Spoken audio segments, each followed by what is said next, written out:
घुसत आहे, ओळखपत्र तयार करून घेत आहे आणि इथे विविध वस्त्यांमध्ये राहत आहे आणि तरीसुद्धा त्याच्यावर कोणतं सरकारचं लक्ष नाही. सरकारचं लक्ष नाही असं म्हणता यायचं नाही, पण आता आपण पाहत असाल मी बऱ्याच वेळा या संदर्भामध्ये किंवा माझ्यावर अनेक माझे सहकारी या विषया संदर्भामध्ये वेळोवेळी त्यांनी त्यासाठी आवाज उठवलेला आहे.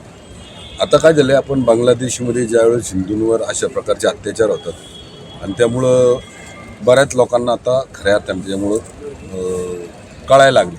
आता आमच्या इकडं जर पाहिलं तर आमच्याकडं पूर्ण पुणे जिल्ह्यामध्ये पिंपरी शहरामध्ये औद्योगिकरण जास्त आहे, त्यामुळं लहान मोठ्या छोट्या कंपन्यांमध्ये ते काम करतात. काही ठिकाणी फेरीवाले म्हणून, काही ठिकाणी काही पण किरकोळ व्यवसाय ते करतात. सगळ्यात महत्त्वाचं म्हणजे माझ्याकडं या संदर्भामध्ये एक एजंटसुद्धा आमच्या शहरामध्ये सापडला होता, जो असे खोट्या प्रकारचे पासपोर्ट तयार करून देतो.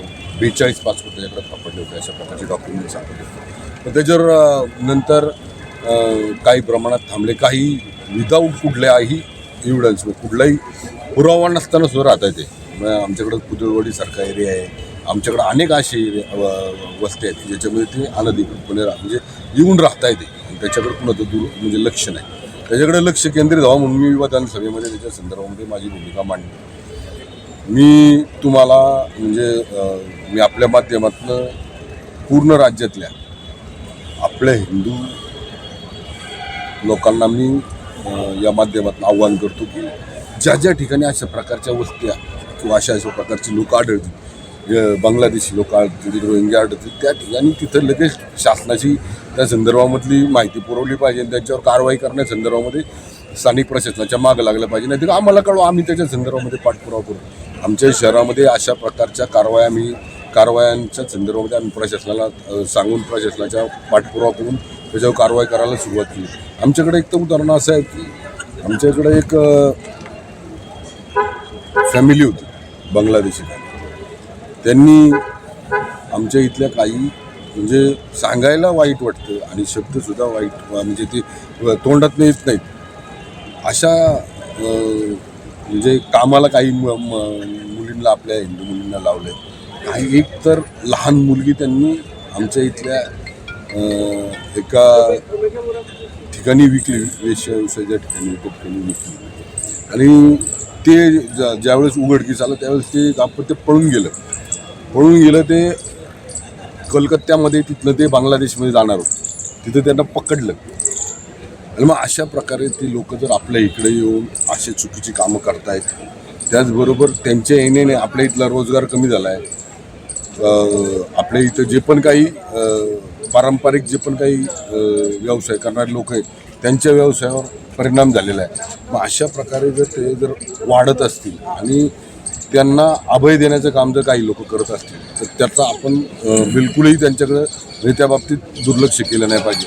ज्या अभय देतात त्यांनाही टेचलं पाहिजे आणि ह्यांनासुद्धा आपण त्यांना त्यांच्या देशामध्ये पाठवलं पाहिजे. त्यांना बिलकुल इथं धारा दिला नाही. तुम्ही पाहिलं असेल मागच्या 2 महिन्यापासून बांगलादेशमध्ये किती हिंदू अन्याय होते, किती अत्याचार होते, किती म्हणजे डॉक्टरांना सुद्धा उपचार करून देत नाही, लहान मुलींवर सुद्धा अत्याचार केले जाते. अक्षरशः त्यांना मदत करणाऱ्या परिवाराला सुद्धा त्या अन्यायाला सामोरं जावं लागतं. मग अशा परिस्थितीमध्ये आपण गप्प बसणार का? मग आपण फक्त ते बांगलादेशमध्ये चाललंय आपल्या इकडं, नाही ते हिंदू, उद्या तीच परिस्थिती आपल्या देशामध्ये सुद्धा होईल. तीच परिस्थिती आपल्याला सुद्धा सामोरं जावं लागेल. आज आपण पाहतो त्यांची संख्या वाढत चालली. नागपूरमधलाच एक विषय आज काल परवा आम्ही ऐकला आहे, 27 एकरमध्ये असलेलं तळं ते आज 2 एकर आणि 5 एकर झाले. जवळजवळ 25 एकर जागा इतर ठिकाणी व्यापली गेली त्या लोकांच्या माध्यमातून. अशा अनेक प्रकार आहेत ज्या प्रकाराच्या माध्यमातून त्यांची संख्या वाढत चाललेली आहे. आणि काळ म्हणजे आपण असं म्हणतो म्हातारी मुलाचं दुःख नाही, काळ सोसवला नाही पाहिजे. अशा लोकांना आपण जर डोळे उघडे ठेवून जरी आपण आंधळे झालं म्हणजे अंध होण्याचं जर नाटक केलं म्हणजे किंवा आपण त्यांच्याकडे दुर्लक्ष केलं तर आपण असं समजू की ही उद्या आपल्या पुढल्या पिढीला याच्यापासून फार मोठा धोका आहे. आपल्या हिंदू धर्माला फार मोठा धोका आहे. त्याच्याकरता आपला हा भारत सुरक्षित राहण्याकरता जसं देशाच्या बॉर्डरवर सैनिक काम करतात तसंही या देशातल्या प्रत्येक नागरिकाने हे समजून घेतलं पाहिजे की अशाही कारवायांवर आपण बारीक लक्ष ठेवून त्याच्यावर कारवाई केली पाहिजे. माझं आव्हान आहे सगळ्या भारतातल्या आपल्या महाराष्ट्र राज्यातल्या सगळ्या नागरिकांना की अशा संदर्भामध्ये जर काही आपल्याला आढळलं तर तिथं संबंधित प्रशासनाला कळवा किंवा आमच्यापर्यंत पोहोचवा, आम्ही त्याच्यावर योग्य ती कारवाई करू. पण आता इथून पुढे या बांगलादेशी रोहिंग्यांना आपण कदापि आपल्या या राज्यामध्ये सहन करणार नाही. सामान्य नागरिक मग त्याची माहिती तिथल्या प्रशासनाला दिली पाहिजे, पोलीस प्रशासनाला दिली पाहिजे, तिथल्या लोकप्रतिनिधींना किंवा ज्या लोकांना या कामामध्ये जे काम करण्याची इच्छा आहे त्या लोकांपर्यंत ही पोचवलं पाहिजे. आणि पहिले हे एजंट ठोकले पाहिजेत, हे टेचले पाहिजेत यांना की जे असे अनधिकृतपणे या बांगलादेशांना आपल्या भारतात आणतात आणि आपल्याच लोकांचा रोजगार, आपल्याच लोकांच्या जागा बळकावत आहेत आणि आपल्याच लोकांना नाही त्या प्रकारचा त्रास, या प्रकारे अत्याचार, अन्याय सहन करावा लागतो. त्याच्याकरता आत्ता देशामध्ये, राज्यामध्ये किंवा सगळ्या परिसरामध्ये ज्या ज्या ठिकाणी अशा परिस्थिती लोक सापडतील किंवा अशा प्रकारच्या लोकांना अभय देणारे, म्हणजे जे एजंट आपण म्हणतो, जे पासपोर्ट देत आहेत, आधार कार्ड देत आहेत, त्या लोकांची माहिती पुरवणं गरजेचं आहे. अशा लोकांना आपण दाबणं गरजेचं आहे. जर आपण नीट मागच्या महिन्याभरापूर्वी जर आपण बांगलादेशमध्ये झालेल्या आपल्या हिंदूंवरच्या जो अत्याचार जर पाहिला तर आपण एवढा अत्याचार पाहून जर आपण गप्प बसलो तर आपण हे लक्षात घ्यायचं की जी परिस्थिती बांगलादेशमध्ये आहे ती उद्या भारतामध्ये सुद्धा होईल. आणि ती जर आपल्याकडं होणं आपल्याला अपेक्षित नसेल तर आपण सगळ्यांनी पूर्ण ताकदीनं या जो काय आमचा बांगलादेश आणि रोहिंग्यांबद्दलचं जे काही आमचं अभियान आहे त्याच्यामध्ये आपण सगळ्यांनी पूर्ण ताकदीने मदत करा. याचा आपण पाठपुरावा केंद्रामध्ये करणार आहोत. हो, आम्ही केंद्रात पण करणार, राज्य सरकारकडे पण आम्ही त्या संदर्भात मागणी केली आणि स्थानिक प्रशासनाला आम्ही त्याच्या संदर्भामध्ये काय अधिकार देण्यासंदर्भात महाराष्ट्र सरकारकडे मागणी केलेली आहे की आता आधार कार्ड देण्यासाठी, पासपोर्ट करून देण्यासाठी ते व्हेरीफायची म्हणजे जे काही त्याची तपासणी करणारी जी टीम आहे त्यांना ॲक्टिव्ह राहा. म्हणजे खरे डॉक्युमेंट्स, खोटे डॉक्युमेंट्स याच्यावर कागदपत्राची माहिती घेण्याकरता जी प्रोसिजर लेंदी येते जरा थोडीशी तिथल्या स्थानिक प्रशासनाकडे द्या आणि त्यांना त्या प्रकारचे असे. पण दादा, हे तिकडे बांगलादेशमध्ये हिंदूंना जेव्हा अत्याचार त्या ठिकाणी झाले त्याच्यानंतर हा प्रकार आपल्या लक्षात आला का? हे आधीपासून आहे याच्याकडं पहिलं कोणी दूर सगळ्यांनी लक्ष दिलं नाही त्याच्याकडे. पुन्हा सगळ्यांना मतदानापुरतं निवडणुका आठवतात आणि मग मतदानासाठी म्हणजे निवडणुकीमध्ये मतदान व्हावं त्याकरता या अशा चुकीच्या गोष्टींना त्यांनी पाठिंबा दिला किंवा अभय दिलं. आणि त्याच्यामुळं त्यांनी हा विचार केला नाही आपण निवडून येण्यासाठी अभय ज्या चुकीच्या गोष्टीला अभय देतो ते उद्या आपल्या देशासाठी घातक ठरणार आहे, आपल्या हिंदू धर्मासाठी, आपल्या पुढल्या पिढ्यांसाठी घातक ठरणार. त्याचा विचार केला नाही. फक्त निवडणूक जिंकण्यासाठी त्यांनी अशा चुकीच्या लोकांना चुकीच्या पद्धतीनं दाखले देणं, त्यांना स्थायिक करणं, हे जे प्रकार केले हे त्यांनी एक प्रकारे फक्त स्वार्थ म्हणून केलं. पण त्यांच्या डोक्यात हे नाही आलं उद्या कदाचित हा प्रकार दुसऱ्या ठिकाणी घडतो, दुसऱ्या राज्यात घडतो, दुसऱ्या देशात घडतो, तो उद्या यांच्या कुटुंबात घडला तर त्यावेळेस सुद्धा त्यावेळेस यांना पश्चाताप करण्याशिवाय दुसरा पर्याय नाही.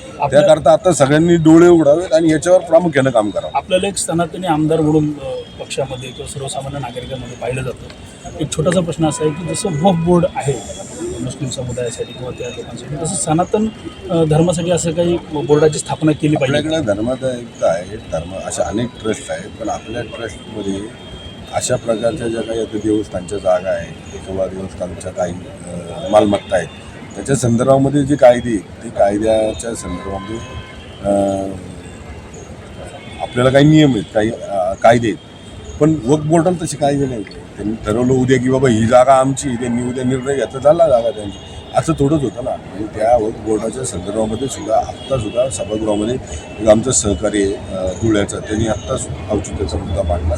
त्या संदर्भामध्ये सुद्धा वक्फ बोर्ड कॅन्सल करून म्हणजे ते बंद करू जसं केंद्रामध्ये आता त्या संदर्भामध्ये विधेयक मंजूर झालेलं आहे तसंच विधेयक राज्य सरकारमध्ये पण व्हावं अशी आमची मागणी राहणार. तपासणी अंतर्गत कळलं आहे की फक्त बांगलादेश घुसपेटेच नाही तर अफगाणी आणि पाकिस्तानी घुसपेटे पण महाराष्ट्रात आहेत.